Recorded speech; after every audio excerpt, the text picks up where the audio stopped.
deuxième épisode de Circuit Court. Bonjour à tous, nous sommes toujours à Nançay dans le Cher et aujourd'hui on va évoquer une actualité du village puisque figurez-vous que Nançay est encore en zone blanche. C'est un village où il y a très peu, voire pas de réseau téléphonique. Pour en parler, nous sommes avec monsieur le maire. Bonjour. Oui, bonjour. Monsieur Alain Urbain, alors expliquez-nous, Nançay est une zone blanche, du coup comment ça se fait d'abord ? Non, c'est une zone blanche parce que nous avons depuis de nombreuses années la radioastronomie et les ingénieurs pour pouvoir observer le ciel et ce qui se passe dans les nuages ont besoin de silence et ont besoin de non-interférence. Donc c'est pour ça qu'aujourd'hui encore nous sommes dans l'attente disons, d'une évolution par rapport à ce problème. Comment on fait en 2020 sans réseau, soit sans très peu de réseau ici dans le village? Comment font les commerçants, les habitants au quotidien? Alors, les habitants au quotidien, c'est vrai que quelquefois, il faut sortir de chez soi pour aller passer, disons, une communication. Donc ça, quand il pleut, c'est pas très intéressant. Les commerçants, il y en a qui ont pris des initiatives avec leur opérateur de téléphonie et ça leur permet justement d'avoir un amplificateur. Et ces gens-là donc peuvent aujourd'hui travailler sans en fait avoir une antenne ou quelque chose comme ça. Voilà. Surtout à l'heure où on parle de l'arrivée de la 5G en France, dans certaines grandes villes de France, il y a des zones rurales comme ici à Nançay où on n'a même pas la 2G, voire la 3G. Quelquefois, on a une barre, deux barres, donc il faut prendre dans sa maison, soit monter à l'étage, soit mettre son téléphone sur la table de nuit, et on arrive à capter. Une chose, c'est que les gens, quand même, ils ont aussi beaucoup de téléphones encore classiques. Mais il faut absolument évoluer parce que d'ici quelques années, le réseau cuivre va disparaître petit à petit. Donc il faut absolument raisonner sur de nouvelles technologies. Justement, nous sommes allés voir comment professionnels, commerçants et habitants gèrent cette situation. Vous voyez ce reportage réalisé avec Marion Tac et Geoffrey Van Zelmen. Monsieur Vincent, c'est Madame Guéru, les crocus. Vous m'entendez? Ça marche pas, comme d'habitude.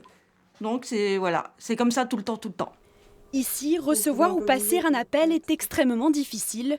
Le portable ne passe pas et même le téléphone fixe donne des conversations assurées. Pour cette gérante d'épicerie fine, les commandes et les livraisons peuvent parfois durer longtemps. C'est très compliqué. Ça implique beaucoup de patience. Il faut vraiment être zen. Parce que là où une commande aurait dû durer 10 minutes, elle va durer peut-être une demi-journée, voire une journée. Parce qu'à un moment donné, vous en avez marre, vous arrêtez, vous ne vous rappelez plus que vous ne l'avez pas fait. Et le lendemain, vous dites « Ah mais oui, il faut recommencer, je ne les ai pas eus, ils ne m'ont pas compris. » Et donc, on recommence. À quelques pas d'ici, dans cette chambre d'hôte, même constat. La propriétaire a changé plusieurs fois d'opérateur, mais le manque de réseau complique les réservations dans son établissement. Quand je suis arrivée là, je ne pouvais même pas écouter mes messages. Ma messagerie, je ne pouvais pas la voir. Et lorsque je téléphonais, que j'avais une communication téléphonique, ça coupait toutes les 2-3 secondes, on était coupé.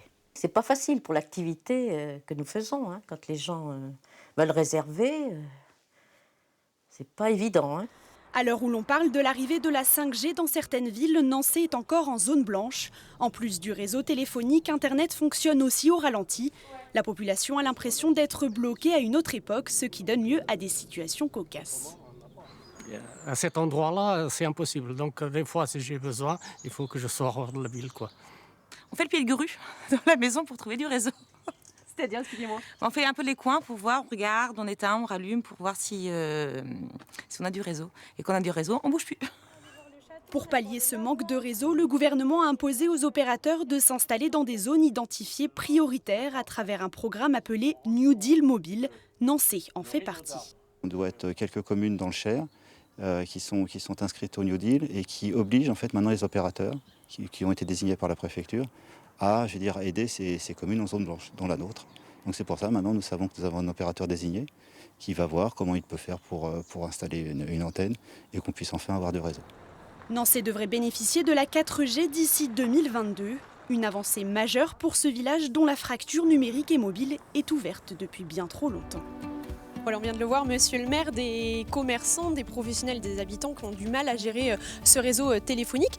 On parle d'ailleurs ici, alors la fibre arrive ici à Nançay alors que le réseau téléphonique a du mal à fonctionner. Voilà, vous avez tout à fait raison, c'est que la fibre optique est arrivée à Nançay et va être commercialisée, disons, dans quelques jours. Comment les gens qui viennent visiter Nançay, les touristes qui viennent réagissent à ça? Ils doivent être étonnés d'arriver dans un village en 2020 où il n'y a pas de réseau téléphonique. C'est vrai qu'on nous pose, disons, des questions, mais bon, le village de Nançay, il est tellement accueillant par d'autres secteurs, on a tellement de richesses et tellement d'atouts touristiques qu'au niveau des hôtels ou des gîtes, les gens s'adaptent assez facilement et c'est le village, disons la beauté du village qui fait que ces inconvénients passent gentiment. Voilà. Voilà, ce sera le mot de la fin. Merci beaucoup Alain Urbain d'avoir été notre invité. En parlant d'atouts touristiques, demain, on s'intéressera au sablé de Nançay, évidemment incontournable dans le village. Merci de nous avoir suivis. Tout de suite, c'est l'heure de votre journal régional.